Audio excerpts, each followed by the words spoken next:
Beijing, October 1644. The Forbidden City is in chaos. The Ming Dynasty has just collapsed, and 26-year-old Emperor Shungji sits in the dragon throne, facing the most terrifying crisis any new ruler could imagine. It's not rebellion he's worried about.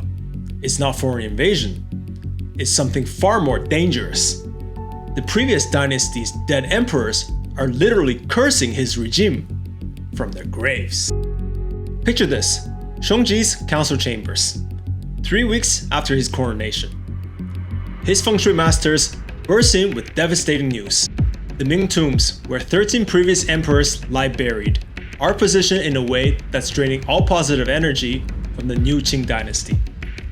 Every major decision Shungji makes ends in disaster. His armies are losing battles they should win, court officials are dying mysteriously, and harvest is failing. And according to his geomancers, it's all because the Ming emperor's graves are in perfect feng shui position that are actively working against the new dynasty. The dead Ming rulers are using their burial sites as weapons to destroy the Qing successors from beyond the grave. Shungji faces an impossible choice: leave the Ming graves alone and watch his dynasty collapse under supernatural attack, or commit to what amounts to imperial grave robbery by relocating 13 previous emperors to break their posthumous power. Now, you're probably thinking, this sounds like ancient superstition. But what Emperor Shungji did to solve this crisis established a practice that's still haunting modern China today. In 2023, a Hong Kong billionaire spent $50 million using this exact same methods Shungji developed 380 years ago. In this video, we're going to discover how Emperor Shungji's grave relocation crisis created a multi-billion-dollar modern industry that's operating right now across the globe. We will explore the ancient science behind Chinese death geography, meet the professional bone collectors who make fortunes moving dead people, and uncover why successful modern business people still blame their failures on where their grandmother is buried. Because what started as one emperor's desperate attempt to break a supernatural curse has become a practice that's shaping international business, family relationships, and even global real estate markets in ways you won't believe.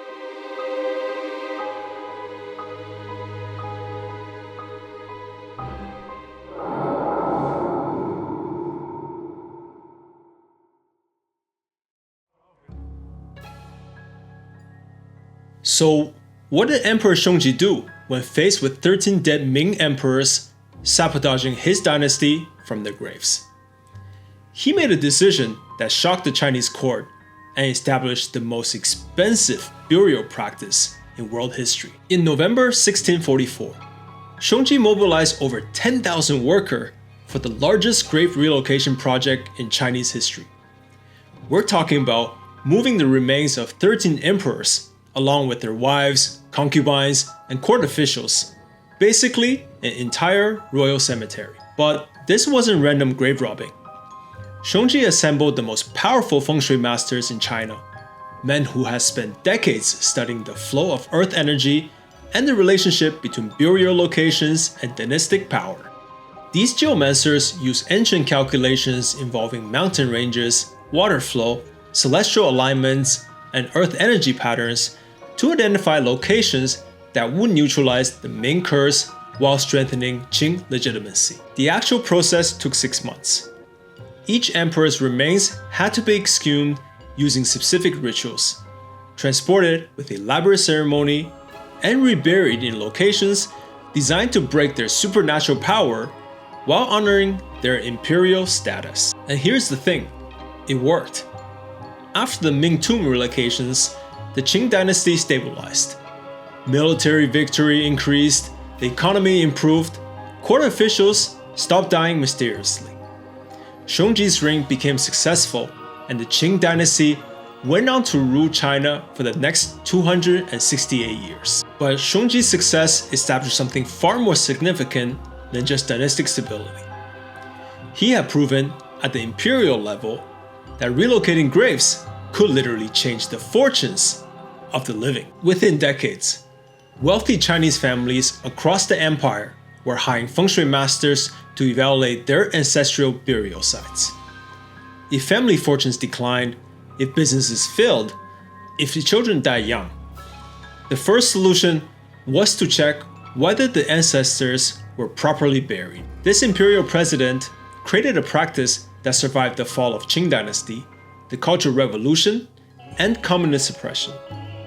Today, Chinese billionaires still spend millions relocating their grandparents' graves when their business empires face problems. But to understand why moving dead bodies is supposed to control living fortunes, we need to dive deep into 3,000 years of Chinese death science and the belief system that make grave relocation seem perfectly logical.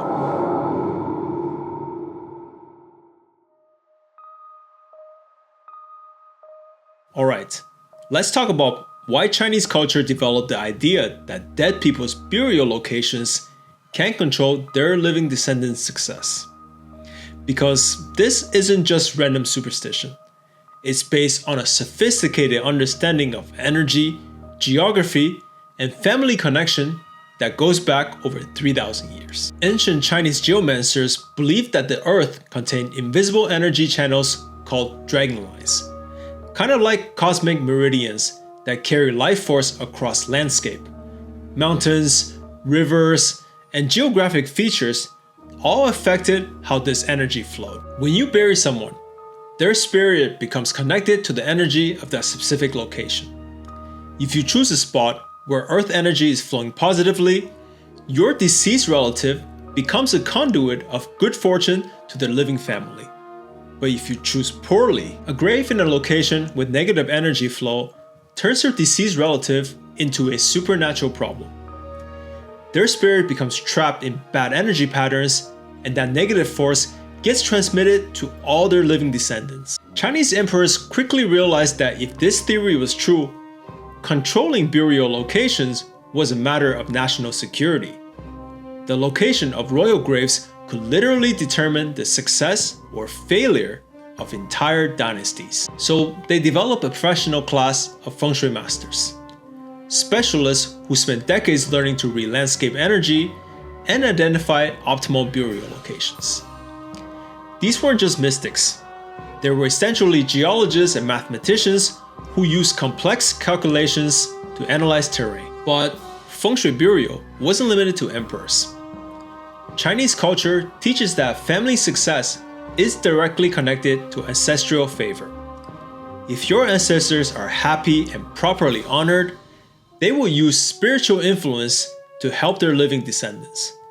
If they are angry or improperly buried, they will cause problems. From a cultural perspective, spending money on optimal ancestral burial is a business investment. You're not just honoring the dead, you're purchasing supernatural protection and good fortune for future generations. But here's where it gets complicated. Feng Shui isn't static. Urban development, environmental changes, and shifting energy patterns can turn a good burial location into a bad one. That means successful Feng Shui burial requires ongoing maintenance and occasional relocation. Which brings us to one of the most fascinating professions in Chinese culture, the bone collectors. These are specialists who handle the exhumation, cleaning, and relocation of ancestral remains when Feng Shui analysis determines that graves need to be removed. And this ancient practice didn't disappear with modernization. If anything, as Chinese families became wealthier and more internationally successful, their investment in ancestral grave Feng Shui became more elaborate and expensive.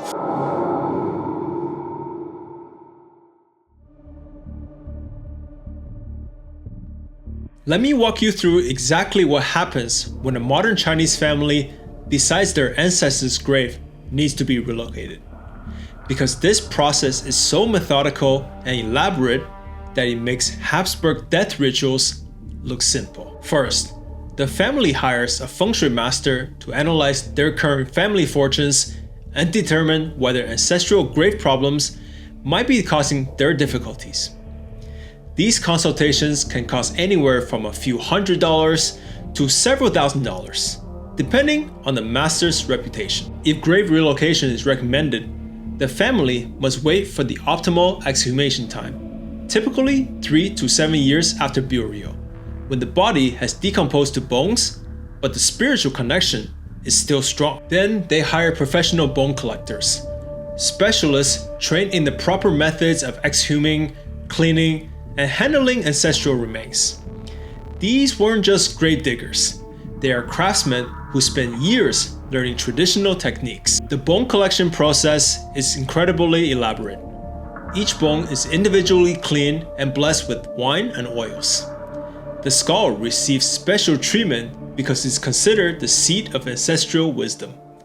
Damaged or missing bones are replaced with blessed substitutes made from specific materials. The clean bones are then arranged in precise order inside what's called a golden tower, an ornate ceramic container that can cost more than most people's cars. The arrangement follows ancient patterns designed to maximize the ancestors' spiritual comfort and power. Meanwhile, Feng Shui masters are using traditional calculators combined with modern GPS and satellite imagery to identify the optimal new burial location. They are looking for specific combinations of mountain backing, water flow, and energy patterns. Today's Feng Shui masters use geological surveys, satellite photography, and computer modeling alongside traditional compass reading and energy divination. It is ancient mysticism enhanced with cutting-edge technology. The actual reburial involves elaborate ceremonies that can last for days. Multiple Feng Shui masters, Buddhists or Taoist priests, family members from across the globe, and sometimes even government officials if the family is sufficiently influential. And this isn't just happening in China. Chinese families worldwide are flying Feng Shui masters to other countries to evaluate and relocate ancestral graves in international cemeteries.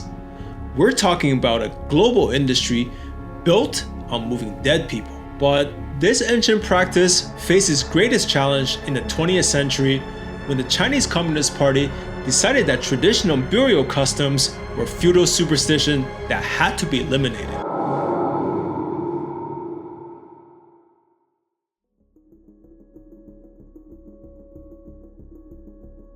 The Cultural Revolution begins, and Chairman Mao declares war on what he calls the Four Olds: old customs, old culture, old habits, and old ideas. And Feng Shui burial practice are at the top of the destruction list. Red Guards, mostly young students, are mobilized to destroy ancestral graves, smash Feng Shui burial sites, and eliminate what the Communist Party see as backward superstition that's preventing China's modernization. Imagine being a Chinese family whose prosperity depends on maintaining your ancestors' graves, and suddenly the government is sending armed teenagers to destroy those burial sites. Families watch centuries of ancestral Feng Shui being demolished overnight. But here's what's remarkable. Chinese families didn't just accept this destruction. They developed incredible sophisticated methods for protecting their ancestral remains. Secret bone collections, hidden burial sites, covert Feng Shui consultations. Some families stage midnight operations to secretly exhume their ancestors before Red Guards could destroy the graves. They will hide the bones in their houses, bury them in remote locations, even smuggle them to other countries. Feng Shui masters and bone collectors went underground, operating covert networks that continue traditional practices despite government persecution. Some were imprisoned or killed for practicing feudal superstition. The destruction of ancestral graves created massive anxiety in Chinese communities.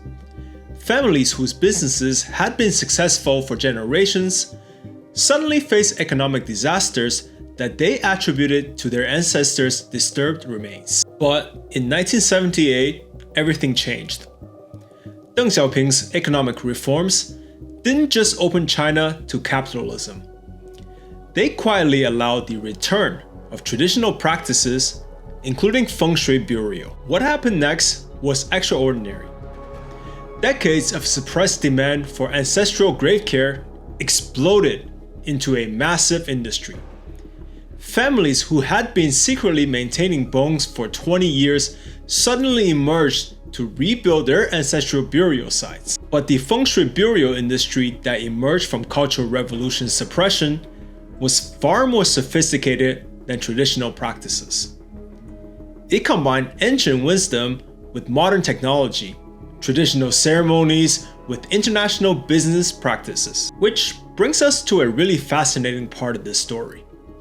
How ancient grave relocation practices evolved into a global industry that's influencing international business, real estate markets, and family dynamics in ways the original Feng Shui masters never imagined.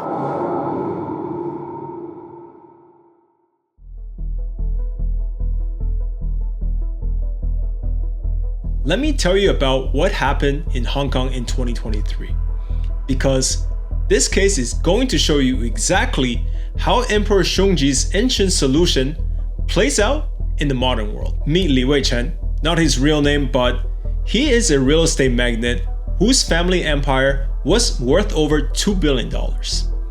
Shopping malls across Asia, luxury developments in 3 countries, a business that had been growing for 30 years. But in 2022, everything started falling apart. Construction delays on major projects, government regulatory problems, key business partners pulling out on deals.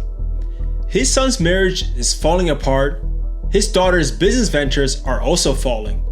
Classic signs that any Feng Shui master will immediately recognize. Li's mother, a traditional woman who had been quietly worrying about this for years, finally convinced him to hire Master Wang, one of Hong Kong's most expensive Feng Shui consultants. Wang's analysis fee alone was $100,000. Master Wang's verdict was worse than the family feared. Li's grandmother's grave, located in mainland China, where she had been buried in 1987, was in a location that had become Feng Shui poison due to new urban development around the burial site. A new highway had been built that cut across the dragon lines, feeding energy to the grave. High-rise construction blocked the mountain views that provided ancestral protection. A shopping mall parking lot now drained negative energy directly toward the burial site. Li's choice: accept business failure as bad luck, or spend whatever it took to relocate grandmother's remains to optimal Feng Shui location. He chose option 2, and what happened next shows how elaborate modern grave relocation has become. Professional bone collectors flown from Taiwan, Feng Shui masters using satellite imagery and geological surveys to identify the perfect new location, government permits, international shipping for human remains, custom golden tower container, Buddhist priests for blessing ceremonies. Master Wang used GPS coordinates, geological surveys, satellite imagery, and computer modeling to analyze potential burial sites. This wasn't just traditional energy reading. This was ancient wisdom enhanced with cutting-edge technology. The new burial site?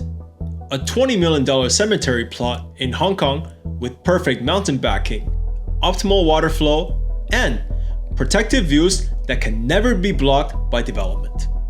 Plus, ongoing maintenance contracts with Feng Shui masters to monitor the site's energy levels. And here's the kicker. Within 6 months of grave relocation, Li's business problems started resolving. New contracts materialized, regulatory issues disappeared, family relationships improved.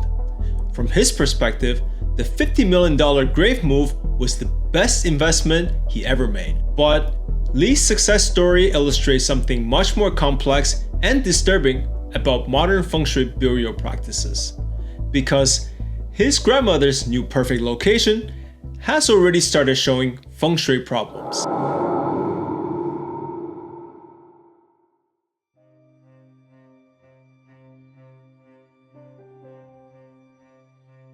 Here's what nobody talks about in the Feng Shui burial industry. The locations that are supposed to bring permanent good fortune almost never stay optimal for more than a few years. Urban development changes energy patterns. New construction alters water flow and mountain sidelines.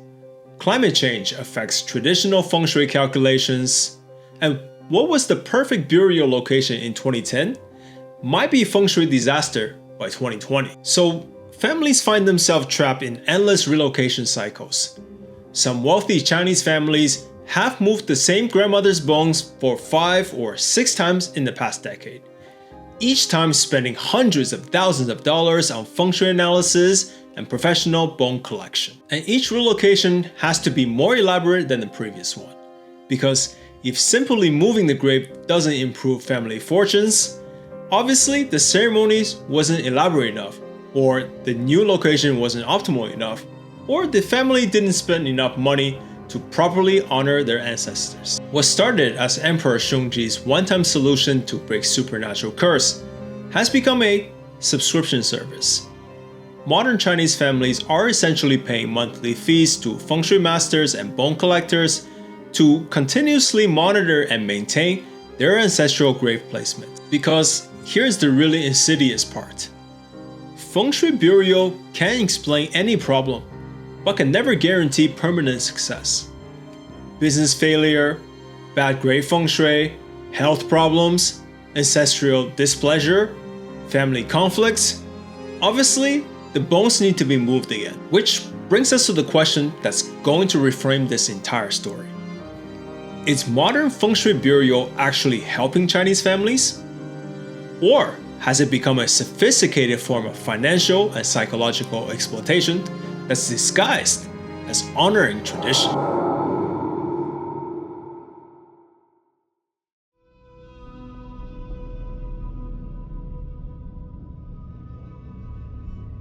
Here's the truth about modern feng shui relocation.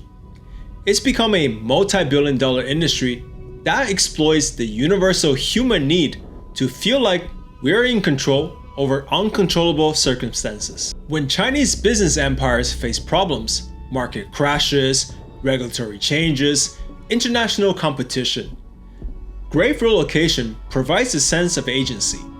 Instead of accepting some factors are beyond their control, families can take action by moving their grandmother's bones. But there is also genuine cultural preservation happening. Chinese families scattered across the globe use ancestral grave maintenance as a way to maintain connection to their heritage and family identity. As Chinese economic power has grown internationally, feng shui burial practices are spreading beyond Chinese communities. Non-Chinese business partners, international real estate developers, and global companies are increasingly accommodating feng shui requirements. Today, feng shui considerations affect international cemetery design, global real estate development, and even multinational business decision-making. What Emperor Shungji started as dynastic crisis management has become a factor in global economics. Modern feng shui masters are developing digital tools, satellite analysis systems, and AI-assisted calculations that make traditional practices more sophisticated than ever. Ancient wisdom is being enhanced with cutting-edge technology. But in many ways, feng shui grave relocation serves the same psychological function as Western therapy culture, self-help industries, and business consulting.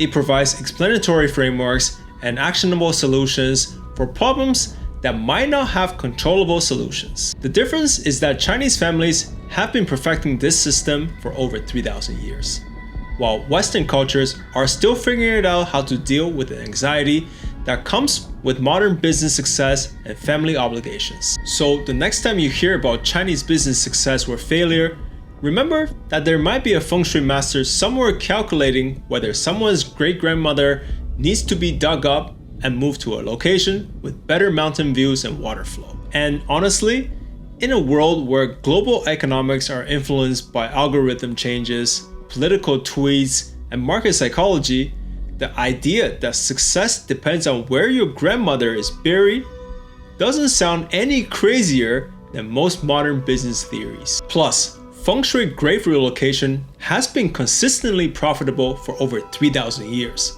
That's better track record than most investment strategies. Thanks for joining me on this journey from imperial grave crisis to modern day bone collecting.